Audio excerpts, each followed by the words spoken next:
What is up, guys, and welcome to the Nexus. Today I am here with an in-depth analysis of my recent locals undefeated win.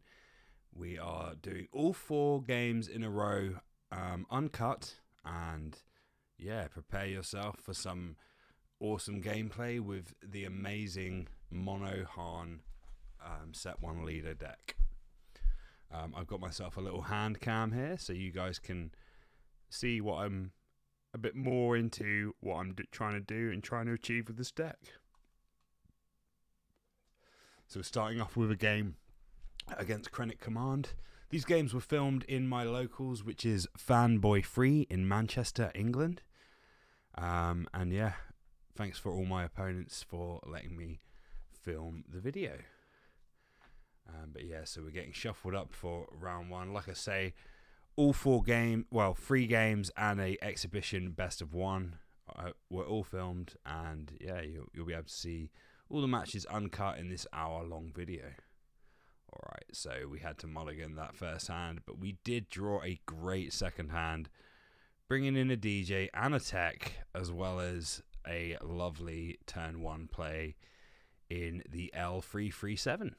Which is a fantastic 2/2 shielded with smuggle. So instantly I'm going to play that. There are a few scenarios where this isn't great against blue, but against Krennic it's not so bad because you're not dealing with shielded units on turn 1. So yeah, the biker comes down. No surprises there on that play. A very nice draw into turn 2. That is a cunning and a surprise strike. Most likely gonna charge the surprise strike, I think, here. I want to keep that Spark of Rebellion so I can try and rip cards later in the game. And obviously, keeping Tech and DJ in hand, essentially trying not to play into the card that rips your smuggle cards. I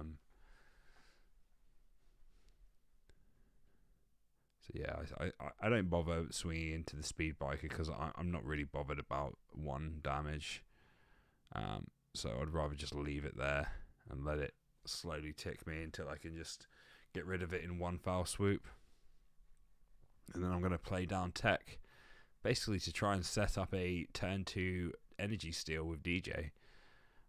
And that is a resupply, which is kind of okay with me. I know that in 2 actions, if tech isn't removed, I'm going to be able to rip that energy back down, which will, providing they haven't deployed, will stop that happening next turn. My next 2 actions will definitely be to immediately charge, probably charging the Bodhi Rook, I imagine.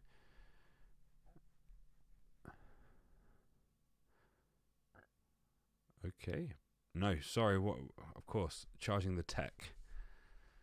And now I just pray that I don't get taken down. And that is the extra card that gives +4/+4, which has been put onto the biker. And now at this point, I'm a little bit nervous, to be quite honest, of that damage. I don't want to lose tech at this point. So I actually opt to go back a turn.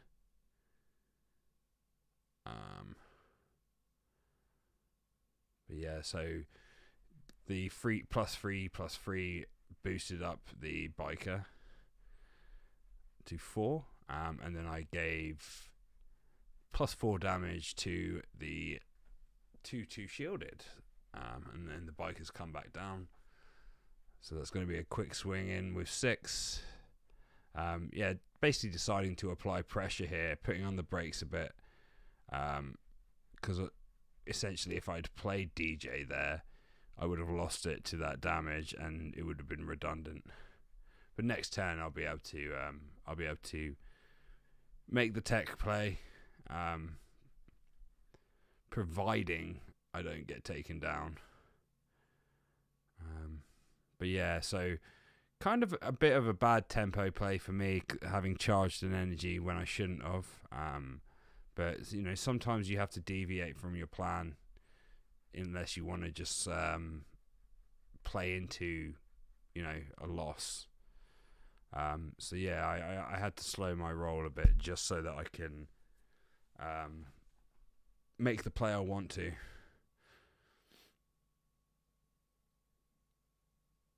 Essentially, the only tempo loss really for me doing that was that Krennic came out of turn early and the restore 2 and 2 attack into my base.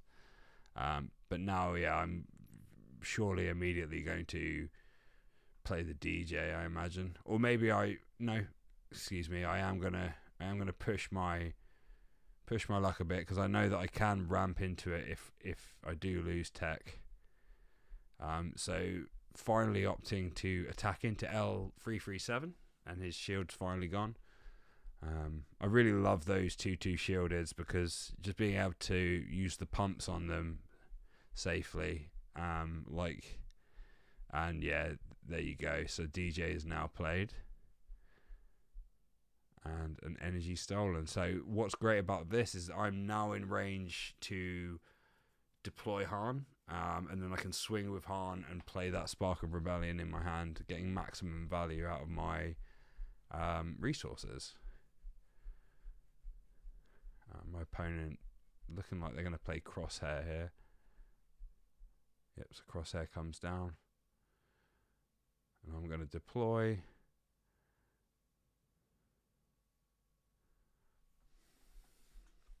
At this point, I'm probably looking to swing into... I'm definitely going to swing potentially into... I think I'd probably use Tech to swing into the Speed Biker, because Tech is a bit redundant now, so it doesn't matter if it takes a bit of damage, and I'll be able to just pop it off. Yeah, there you go. So Tech takes out the Biker, and I take 3 back from the Grit. And then it's going to be a swing into Leader and Spark of Rebellion. I swing into probably Life, I would imagine.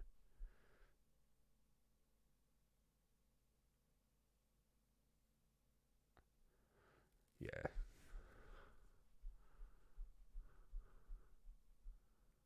And then, yeah, Spark of Rebellion to finish off the sequence, and then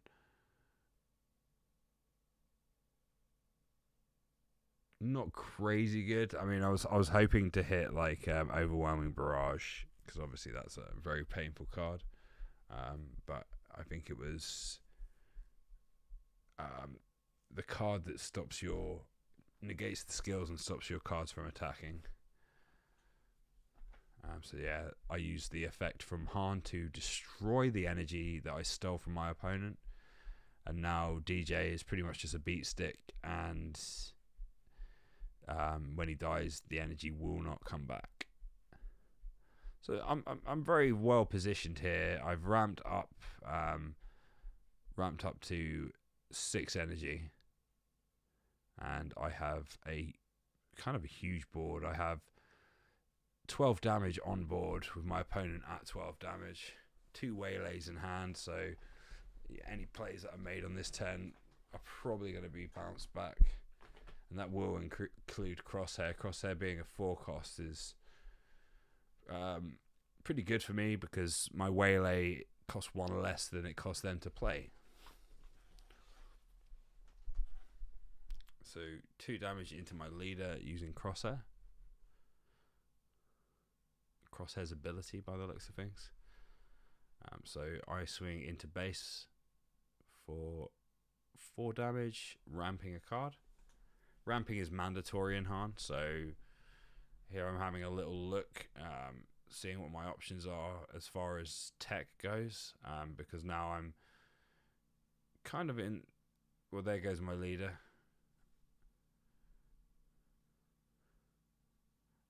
From takedown, incidentally.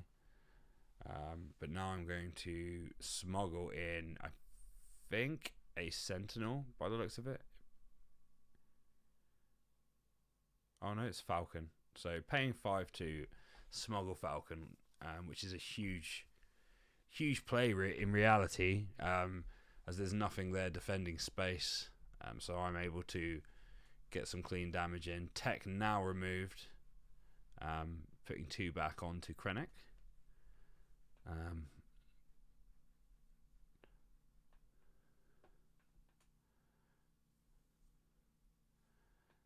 think I'm considering where I should direct, if I should continue face or work on Krennic, but I decide to go face, knowing that I've got another 8 damage on board. Feels pretty strong. My opponent has taken initiative, so that will be another 6, and then straight into the next turn. Oh, waylay in crosshair as well, just getting that tempo out of the way, and yeah, like I say, putting myself in a very strong position. My opponent has 11 life remaining, and I have 8 on board without any pumps. So you're removing Ezra from my energy for effect. Ezra's not very good later game, and there's a Cunning for the draw as well, which is kind of huge, honestly. There's not really many things that can bother me, and if they play a Sentinel and I bounce that, then that is all she wrote pretty much for this game 1 at least.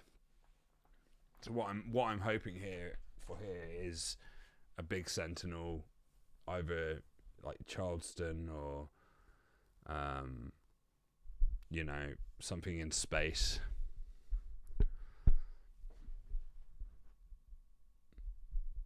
Lo and behold, a 5-cost Sentinel, which plays right into my trap. Now I can. It's an instant decision to use Cunning, adding the power to Millennium Falcon, most likely because it's going to be clear to attack once I bounce that. So resting Krennic actually.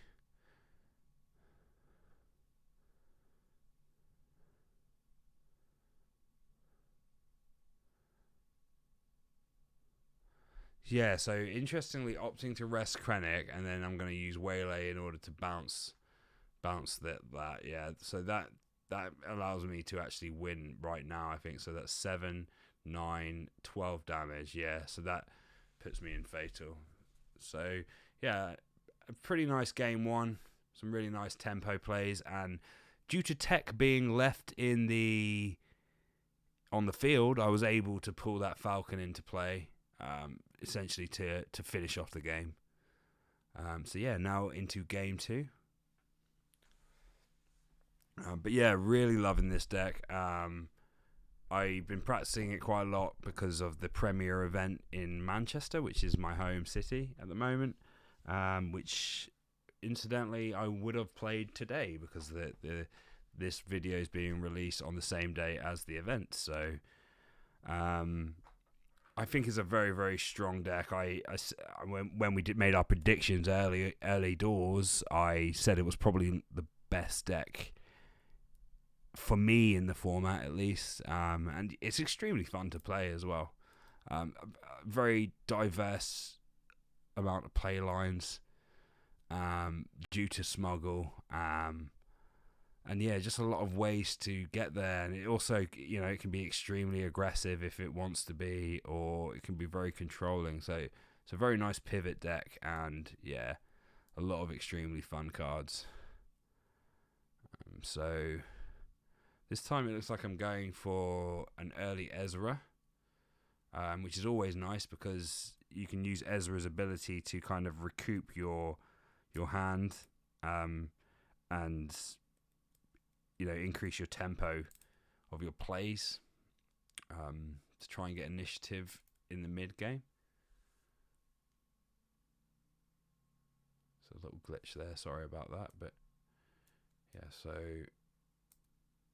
the biker was played, and then I have charged, initiative taken, and Ezra. And we'll go into the next turn. So very nice again. Top decking that Cunning always feels pretty good. The deck, I wouldn't say it lives and dies by Cunning, but if you have Cunning, your rate of success is a lot higher. So yeah, always looking to pull that and potentially play it. Sometimes playing it turn 4 can be a bit early. Like you wanna use it in the later game, I think, when the stakes are much higher, when the chance, the amount of life you can lose is much higher, because being able to rest 2 units of any amount is very, very strong. Okay, so yeah, not a great drop for me. That's going to force me to play Waylay again. Using that +3/+3 to get over Ezra essentially and try and clear my board early. But obviously Waylay is a direct counter to that, wasting their whole turn and giving me a tempo shift. And then Ezra will just help me filter the top card in this instance, because I can't play it, and it is just an L337, so that will go to the bottom of the deck. L337's fine in this matchup, but it's not a very strong play at this point in the game. I've got 2 very strong 4-cost play already. So yeah, trying to look for something extra, which the Cantina Bouncer is a perfect card for me for the next turn. Was the best choice there, in my opinion. So I'm most likely going to drop Gamoran Guards, just to add a bit of annoyance and keep Ezra going. Although swinging with Ezra would normally be my first port of call, just to check, because maybe I might top deck a Gamoran Guards, and But no, the takedown's played, so I never got a chance to use Ezra. So I will just drop the Gamoran Guards in preparation for the next turn. And then, yeah, so a very simple turn there as we move into the turn 4. So at this point, I'm hoping that a big body's dropped, a 5-cost body, which will allow me to get a lot of value out of Cantina Bouncer. I can also, I'm pretty sure I can play DJ from my energy this turn if I decide to ramp and then swing with leader. So an early Krennic play. My choices are fairly limited here, so it's just a 4 into base. Trying to buy time really to see if a unit's played, which it is, but unfortunately not a unit that I am able to bounce. Well, I am able to bounce it, but it's not a smart bounce, as 2 experience points tokens go straight onto Krennic, which obviously isn't good for me, considering there's a Sentinel with 4 health on the board ready to meet its doom. So at this point, I'm having a look at my energy. I do have DJ, so I'm considering that I should probably ramp up and go for the DJ play on 7 energy this turn. And that is what I'm doing, because I can't really bounce the bomber and get a good advantage from doing that. So the player surprisingly goes into my base, which I'm kind of thankful for. It now means that my Han has activated that Sentinel effect, and is kind of in a good space. No idea what those balloons were for, but we'll take it. I guess a celebration that I'm playing the most degenerate play in the game. So there you go. DJ is now played. Unfortunately, I top decked a Cunning there, which is one of the drawbacks of this deck's strategy. However, I can't complain. That play is very strong, and if it delivers like that, then it's a huge advantage swing. So I'm having to still ditch an energy because I did 2 ramps that turn. However, I am now at 7 energy with my resource. And looking in a good spot. My opponent's on 9 health and I'm on 4. And there's not really too many threats for me to worry about at the moment. Krennic obviously is very strong, but Krennic has to go into the Sentinel at this point, which I am telling my opponent just so they can work out their play lines correctly.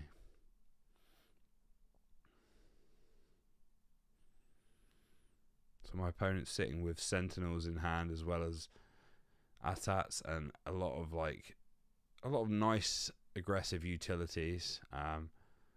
So that is the Sentinel. And I'm going to... Yeah, it looks like I'm going to play Cunning to rest the 2 cards and bounce the Sentinel, which will basically give me a really nice tempo shift, allowing me to put out 11 damage with my board.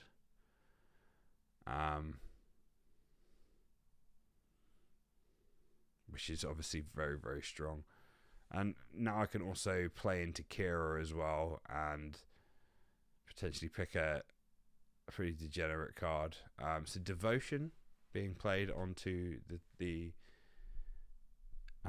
TIE Fighter, which will give the card Restore as well as a 2/2 buff.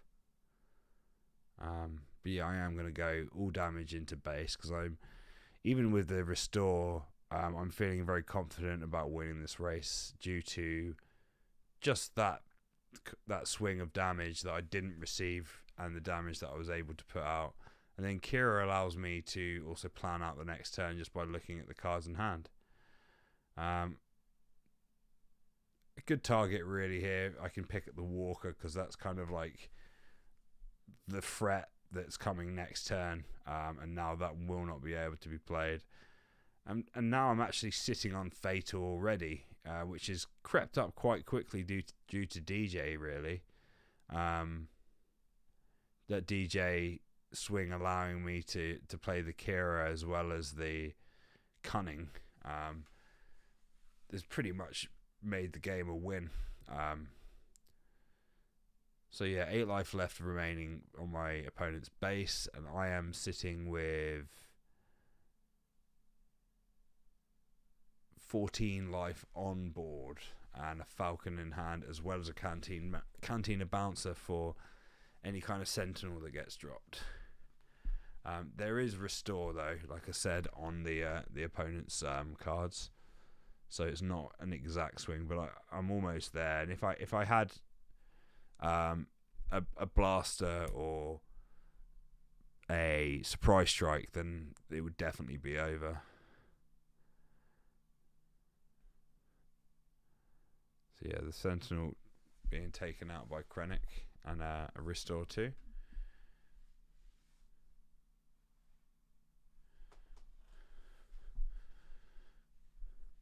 My opponent asking how many Krennic takes back, which is 4.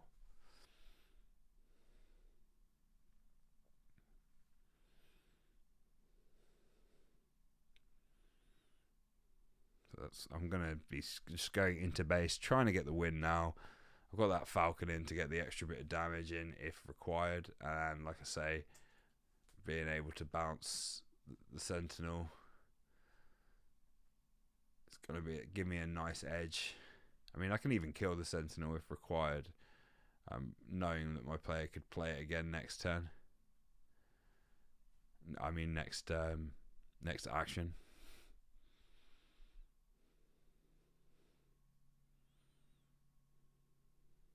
Yeah, straight into the Sentinel. That's mainly done because if my opponent plays another Sentinel, now at least I can get the full value out of the bouncer, as opposed to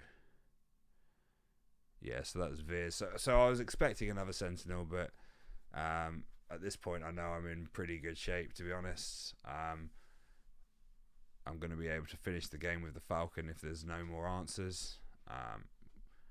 And there you go. So that is match 1 completed, and we go into the second match. So the second match is versus Han, but Han Command, which was my favourite deck from set 1, and the deck I used to play at the UK Games Expo. So we start off with, again, my favourite turn 1 play, L337 and a DJ. So 2 very impactful cards, so I pretty much decided to take it early here. And Kira, so immediately going in for that Ezra charge instead of the L337.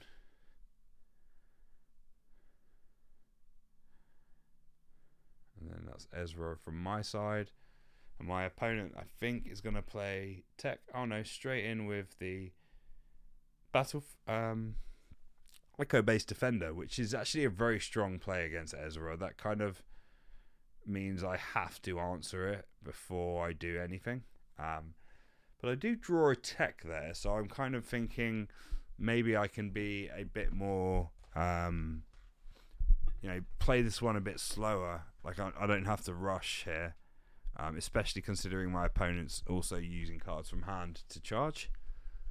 And the fact that I know this deck very well, I know when they're going to try and go for that 7 cost play, so I'm going to use that Bodhi Rook, hopefully to rip the U-Wing reinforcement, which is obviously the strongest suit. I opt just to swing straight into the Echo base there, just so if I play tech, then at least I know it's fairly safe. And incidentally, my opponent plays tech themselves, so I am in fort here where maybe I should bounce it, but I figure may as well just see if I can pull off the DJ turn next turn, knowing that my DJ is in my resource. So Hotshot Blaster, really nice card. I think I need to raise this to 3 because I only have 2 in the deck and I'm not seeing it as much as I want to. But yeah, the fact that it's an auto charge with a guaranteed 3 cost pump, it's great for later game and helping me get over those bigger units.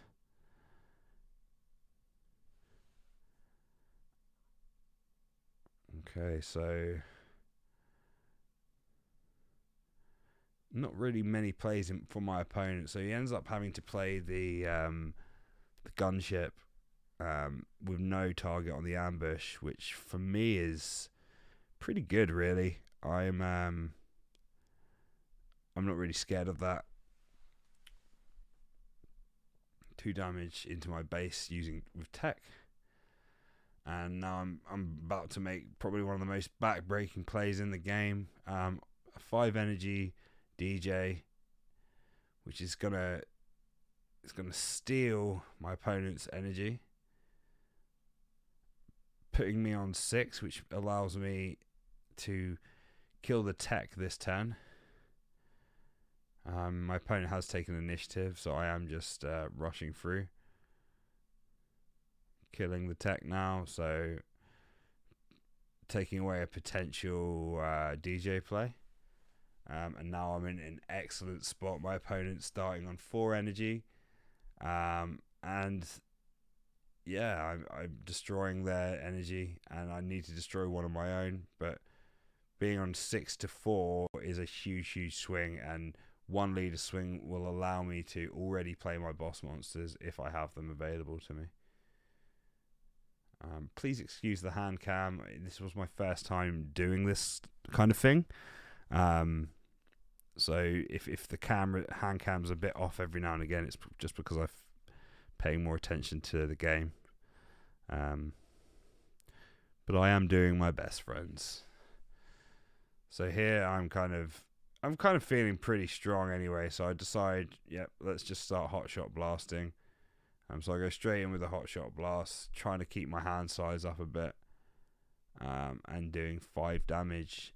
Also making DJ a nice 5/5 body, which at this point makes him very difficult to deal with. So my opponent opting to play 3, but I was maybe expecting a waylay or something, perhaps. But yeah, worth a try kind of thing. Maybe I should have played my waylay there instead of Bodhi, but it was a bit of an early maybe should have waited till it was a 7 energy play to use Bodhi to really make it back breaking. I think at this point my opponent is in trouble though. He's struggling for board presence, and yeah, I've got a strong sort of foothold on the ground. We've already 14 damage on the board, and he does not really have the prospects to clear. I mean, the echo-based defender's helpful here, but I can get over that using DJ, and I will. I will 2-for-1 that. 2-for-1 is the most important thing in this game, guys. If you can do that enough times, you're sure to be in a good spot. So there's my 2-for-1. As DJ is taken out by Leia. So nice 4 energy into the base there. 4 damage, sorry. With the charge, which now puts me onto 8 energy. I think most likely I'm gonna just try and stifle the tempo here. Sundari Peacekeeper. So yeah, look at the frustration in my players. So yeah, I'm looking at what I can play from my energy to do the most impact. And it's just going to be a simple play waylay for 5 from my energy, and he decides to scoop it up there, and we go into game 2. That DJ play being a bit too back-breaking for that early kind of spot in the game. I think this is definitely a favourable matchup for double yellow. Just knowing that you can use Bodhi Rook at really opportune times, as well as being able to use tempo plays like Cunning, it's kind of just puts them really on the back foot. Any kind of hand destruction against hand command is very, very hard to deal with. It has been mitigated a bit by Smuggle, but at the same time, it's still, Smuggle can be quite expensive. And with that DJ coming down, that really stopped any chance of smuggling in to push things.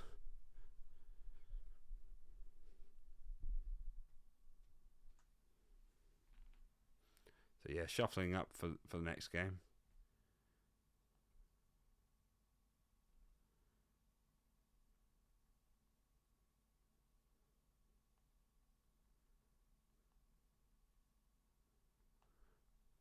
Yeah, we start early. 2 Cunnings in hand. So now 2 Cunnings in your opening hand gives you a pretty easy line of play. And honestly, I don't play Cloud Rider in my build because of this reason. Because now I can trade into Cloud Rider without losing the L337. So immediately I've got a huge tempo swing. I think I've decided that I'm probably going to go Ezra this turn. And then just Cunning 2 turns in a row, just to get that advantage swing. So Sundari Peacekeeper comes down, and I go straight in with Ezra, and then claim, and we're off to the next turn.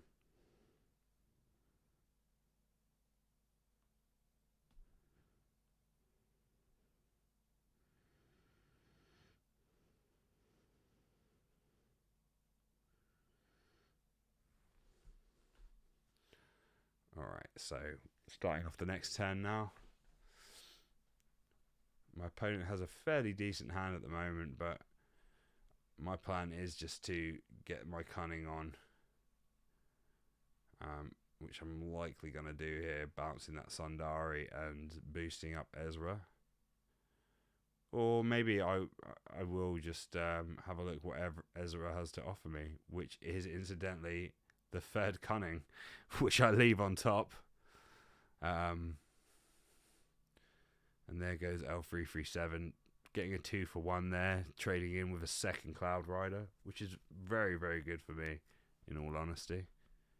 And then paying 5 for my Syndicate lackeys to get a very clean kill into the Sundari Peacekeeper, only taking 1 back. So I've now got a 5/3 on board and a 3/4, so 8 damage on board, and my opponent has no place. So honestly, in an extremely strong position here, ready to start using these 3 Cunnings.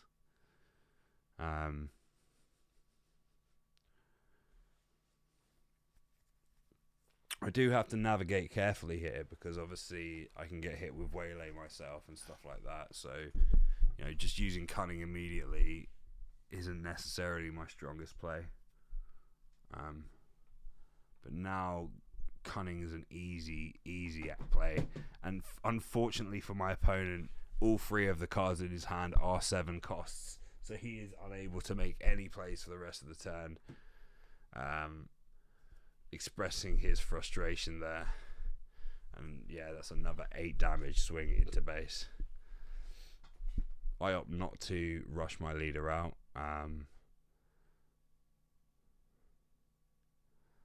Kind of expecting the 7 cost Han really. So if he took initiative, he'd just be able to clear my leader immediately, and the value would have been not so high. But yeah, he's immediately, before anything happens, going straight in with a Han. So my call was pretty much spot on there. Which I don't mind about losing that lackeys. It did a very nice job for me.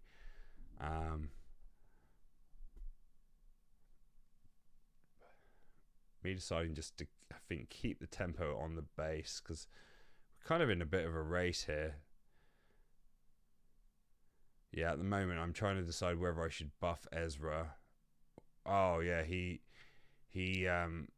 we actually had to reverse this play, yeah, because he realized that he hadn't removed the 1 damage, the 1 energy that he was supposed to. So yeah, I got him to make his opening play. We essentially reversed the game state back, and then he swung in order to charge from the top to allow him to do the 7 cost play. I also decided to make my plays without them, pretending that I didn't have the knowledge of his 7 cost coming in. Mainly for practice purposes on my part, really, because there's no point in really using that information. So yeah, we're trying to move the game state forward, so I do a swing into base for 5 with the lackeys. And now my opponent uses Han to take out the lackeys. So yeah, we reversed the game state and basically played the game as we planned to after the fact.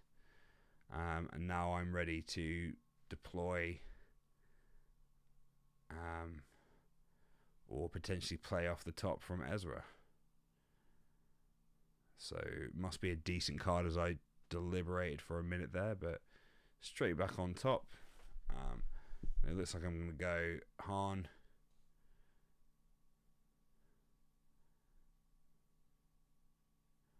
I'm just having a little look, actually, trying to decide where I want to go with this, but it looks like I am charging up.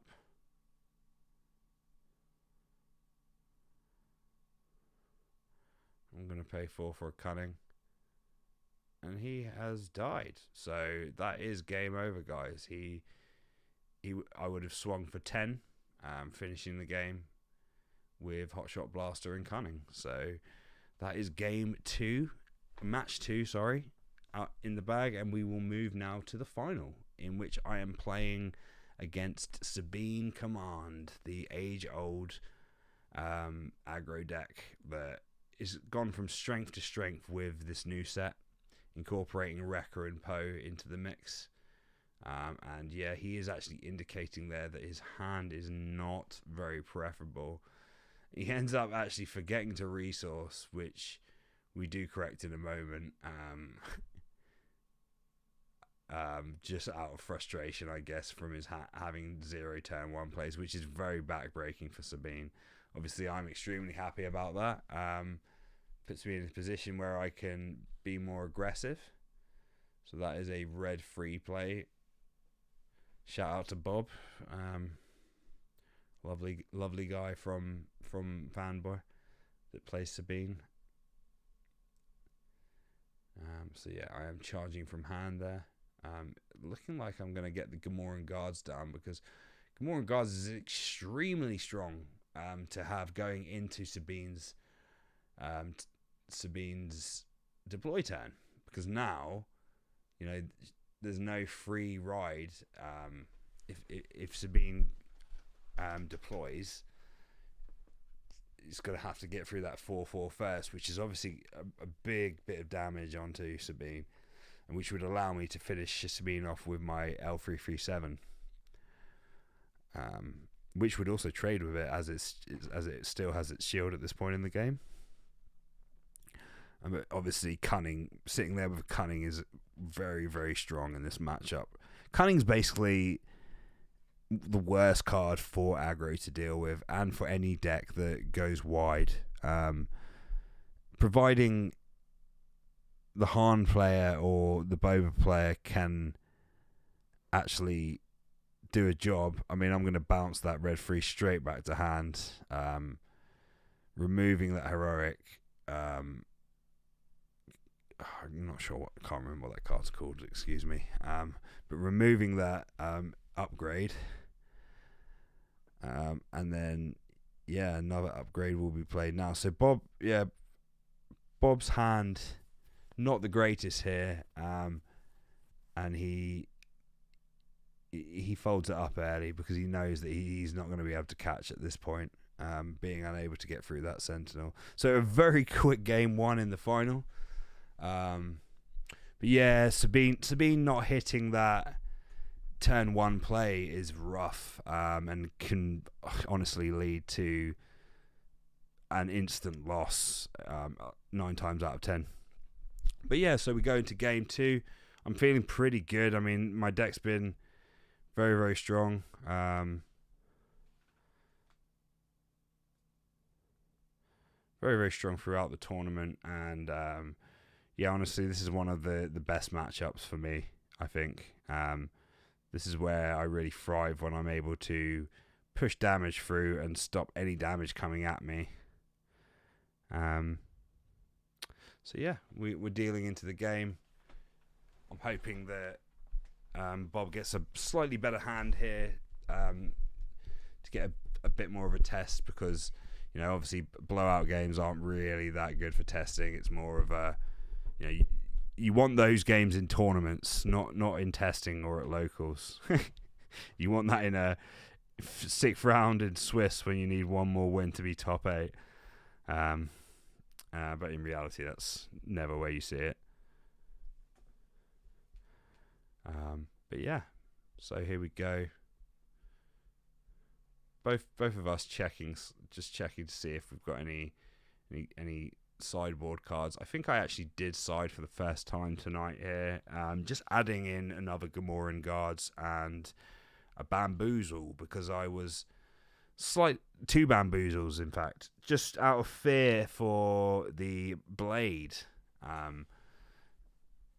don't want to be dealing with that Darksaber on Sabine, because that is a one-way ticket to Deathsville. So yeah, we're starting game 2 with a couple of changes. I can't remember exactly what I took out, but I most likely would be like Kira and some sort of mid-game plays that I would probably bypass through ramp when trying to gain advantage. So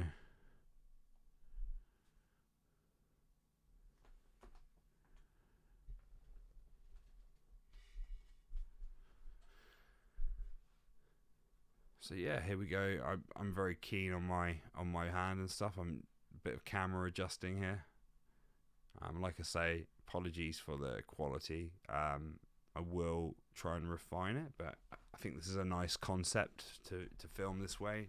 Give you guys more of an insight onto my thoughts. This is a beautiful play for me here. Like, this is the absolute top scenario.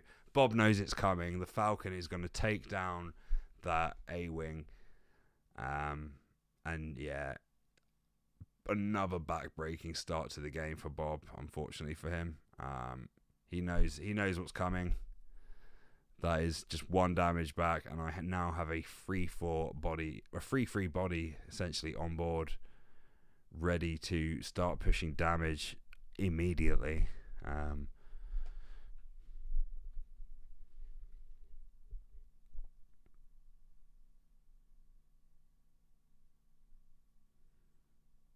So yeah, a fleet lieutenant being played there with no target to boost. That is an indication to me that I've got pretty lucky here again. And I now can play another Gamoran Guards, which really pushes Bob's strategy here. Pretty much perfect answers to both turns already, and now I'm having to sack an energy off to leave myself at 5. Yeah, no, I think I've forgotten to sack an energy there, but I will rectify that in a moment by sacking the energy that I've spent to keep Falcon out.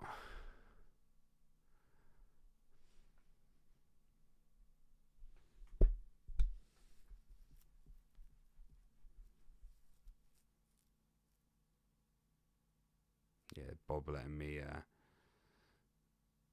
take that back and make sure I sack the correct energy.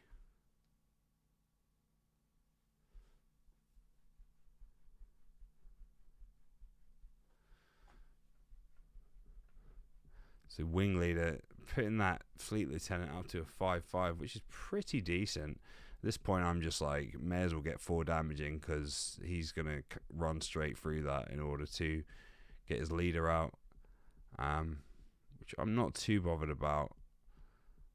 So I swing into base to keep that damage going.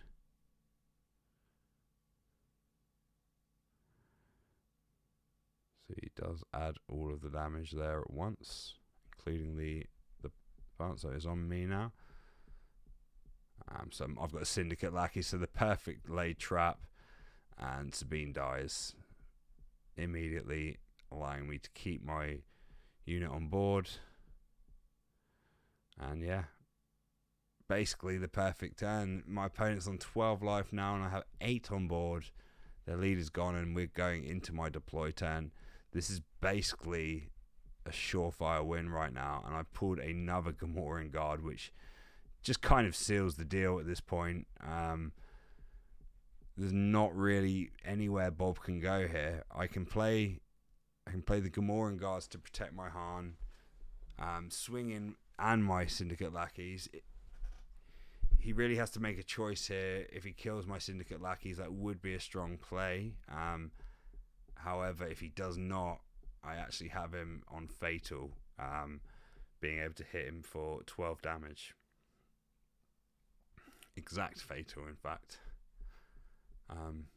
So let's see if he decides to, how he decides to approach this, because so it's an ECL, a big ECL Poe, I think. Yep. So that would be a big Poe Dameron, which is gonna slow me a bit, and the card will be discarded there to deal 2 damage to Falcon. So Falcon now has to swing, otherwise it will be killed by the Wing Leader. So that's 3 damage in. I'm now able to play Gamoran Guards, and then I give him the decision whether he wants to hit my base, just so he knows, because Gamoran Guards needs another yellow unit on play, which he opts to go for damage, and I opt to go leader, at which point I will swing in to the base, but pretty much putting him on Fatal now. I test my options, and basically I'm looking for some kind of buff here. Another Gamoran Guards is very strong though, but yeah, ideally any kind of buff here would get me the win, unless he can take down 2 things at once.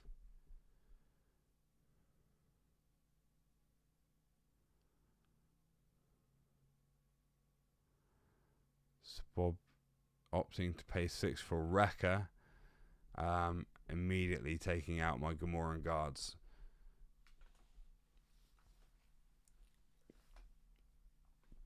So now I've got a bit of a decision to make.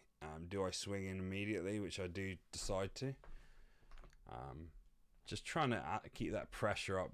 He's down to 1 life now. I guess he's trying to race me here. But there goes the Kira. 2-4 cores I believe in. And that is a good thing for me. And that essentially makes me decide, yes, I'm going to play my Gamoran guards now. And now he pretty much has no way to clear my board before I can deal the last fatal damage. So he decides to fold it up there.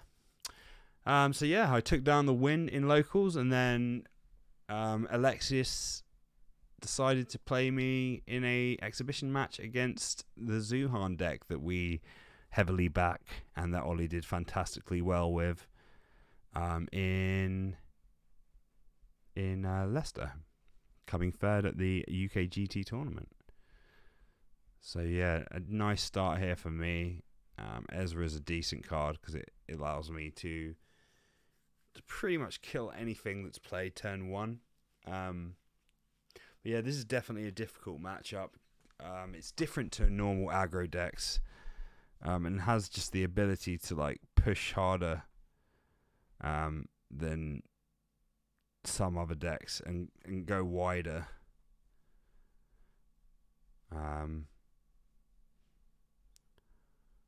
So yeah, there's exactly what I'm talking about. We've got 2 cards immediately played, so he's now got a 4-1 and a 2-3 on the field. And I actually made a terrible play there, honestly, because now he's able to trade straight into Ezra, which will, remove any value that I had from playing him. That's kind of a big issue, is if your opponent can play a 4-cost on turn 1, that it does make Ezra's value quite a lot less.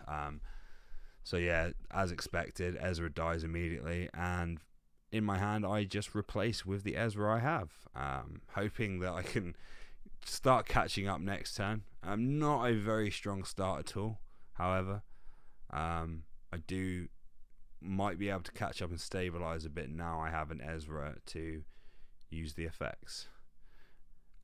I also have a very great play line here because I'm able to kill that unit which has a bounty to allow me to draw. So it's basically like a nice early game stabilization to start the turn off. So although that seemed like a pretty bad tempo having to play 2 Ezras in a row, it has allowed me to filter a card and then draw from the bounty if I decide to.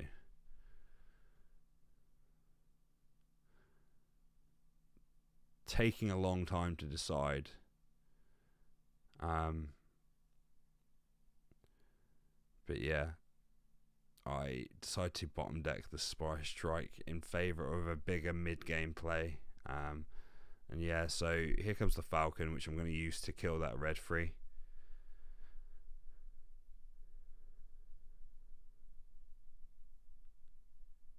And yeah, looks like most likely going to go into next turn unless he has more 1-cost plays or wanted to play something with a 2-cost. So Cunning is a very strong card in this matchup. Bodhi Rook is not, because it runs like 95% units, 90 to 95% units in the deck. So I opt just to get rid of that immediately.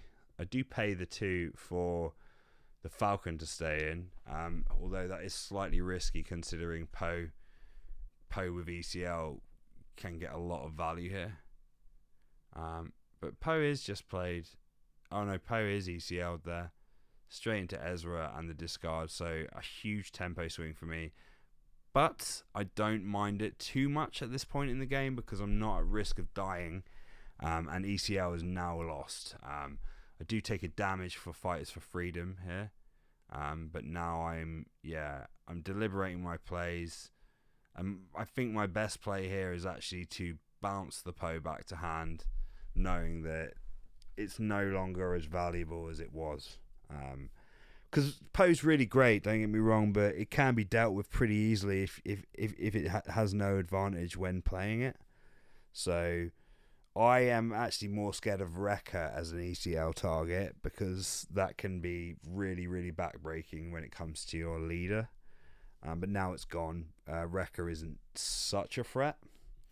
I am taking a very long time to decide my next play here, because, yeah, it's a very delicate moment, I think. I'm actually in my head thinking that this decision will sort of steer the course for the rest of the match. So again, yeah, I have apologized actually to Alexis at this point, because I'm taking forever to make my decision. But I will go with a ramp of Leia into Cantina Bouncer on Poe. So that's 3 damage into my base.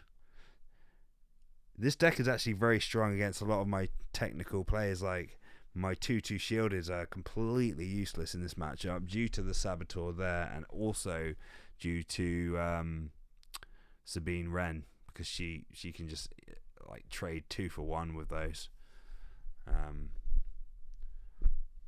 So here I am going to opt to bounce the Poe Dameron.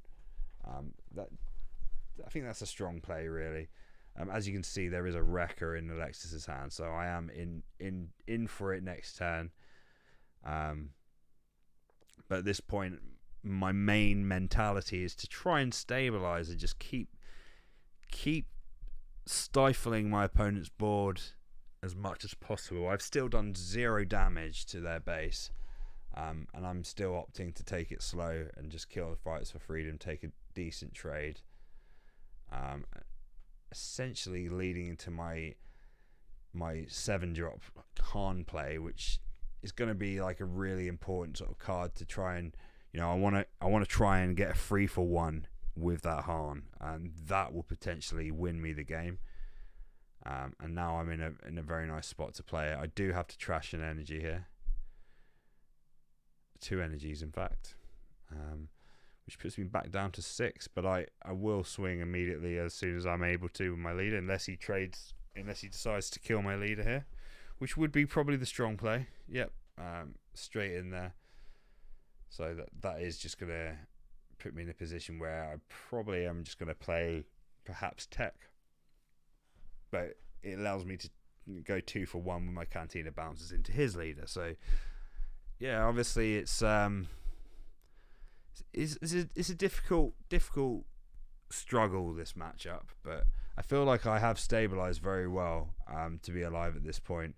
And if I can survive another Wrecker or 2, then I'm definitely in a good spot. But yeah, Poe Dameron comes down again, which I am actually very happy about. And this may seem like a strange tempo play, but I took initiative here, knowing that I'm going to be able to clear that Poe Dameron and shoot first, which will allow me to go 2 for 1 with any Wrecker that gets played. So I 100% will start off the turn with the shoot first Han, essentially destroying any value from that Poe. And now, most likely, he will play Wrecker to go probably 5 damage into the Cantina Bouncer. But I'm fine with that, because like I say, ECL's gone now, so the big threats aren't as scary to me. I'm able to clear anything he plays after he's played it, and he has to damage my Han before he can kill it in one shot. Like Wrecker dies to Han immediately, so he is in a difficult spot here.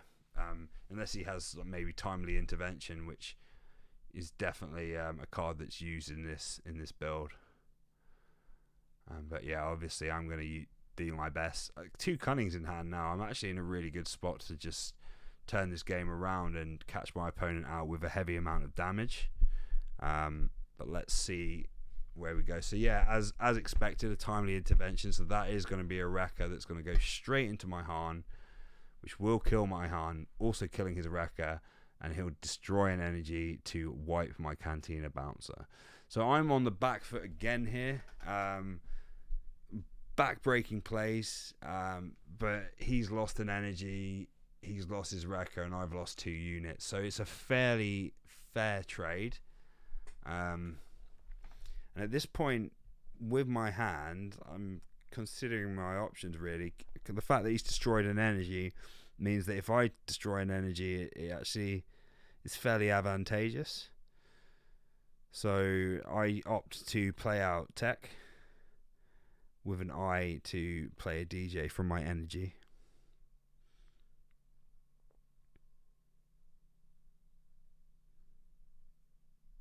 And there you go. So I'll steal one of my opponent's energies.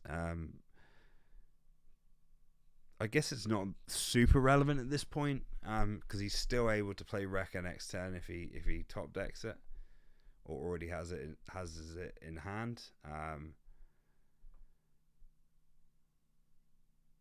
So yeah, I opt to destroy the Heroic Sacrifice. And now I quite like Tech and DJ when they're on board as well, because they are fairly sticky considering that they have 5 health. So it makes them nice targets for these pumps from these +4 pumps from Cunning. Also, being on this amount of energy and being able to drop a Sentinel and then pump with Cunning makes it very, very attractive. But yeah, there's another wrecker. Basically immediately killing my DJ. At this point, I'm a bit flustered and frustrated. I'm 17 life to their 3. Not really sure if I can keep taking these big hits like this and surviving. Also haven't seen many Cassians, which at this point is a decent chunk of the rest of my life. But no, I am going to make a tempo play here, pumping up tech and returning the Fighters for Freedom back to hand. That life tick has become very relevant now that I'm on, over 50% of my life taken. But yeah, so tech trades in, and then a Gamoran Guards is played, and then we go into the next turn. Very nice top deck for me. Cantina Bouncer is going to allow me some nice tempo here. I'm praying that he spends 5 on a Poe, and then that will allow me just to, get a free turn essentially. The game does start to become advantageous for me here, with how high my energy amount is. I'm able to do a lot more in my turns, obviously, and having that spare energy can cause quite a lot of spike damage. So yeah, no, it's the longer this game goes on, I think the more it definitely assists me. And yeah, me bouncing back, doing an 8 damage swing onto Gamoran. This is where I'm trying to sort of catch up and basically steal the win from under his. He pretty much had it on lock with all of that big damage, but now I'm able to turn it around using the Cunning as a later game. I've got a surprise strike in hand as well, so I'm sitting on a decent 10 damage on board, which I'm gonna just push and see how fast I can move. I'm trying to stifle him actually a bit by just bouncing these cards back, not allowing him to get that tick damage. Seems very strong, and he's literally had to play that card 4 times in a row at this point, which is incredibly powerful for me. So now I'm deciding if I'm able to push this damage. I probably should. I'm pretty sure at that point he said, if it's another bounce, just tell me and I'll scoop. I opt just to swing and keep my hands to myself. It's definitely looking almost like I'm on top at this point. So yeah, he goes in to play the 4-1, which I'm probably going to have to swing into using the Cantina Bouncer, because it will be a 2-for-1. However, I don't want to run the risk of just basically getting killed, essentially.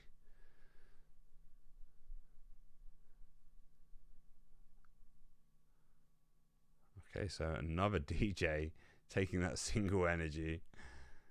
Interesting spot from me there. I do think I will take out that 4-1. Oh no, it looks like I'm going to opt to surprise strike using the energy I stole, and just add that pressure, essentially putting my opponent on fatal with the Gamoran guard. But obviously that can be killed. I just happened to pick another heroic sacrifice, which is quite a coincidence. But now sitting on 11 energy, being able to kill my opponent pretty quickly here. I think I most likely, with that much energy, have at least one blaster, which puts me on fatal with all 3 cards here. So as long as we don't see a sentinel, I think I'm in a good spot to finish the game immediately.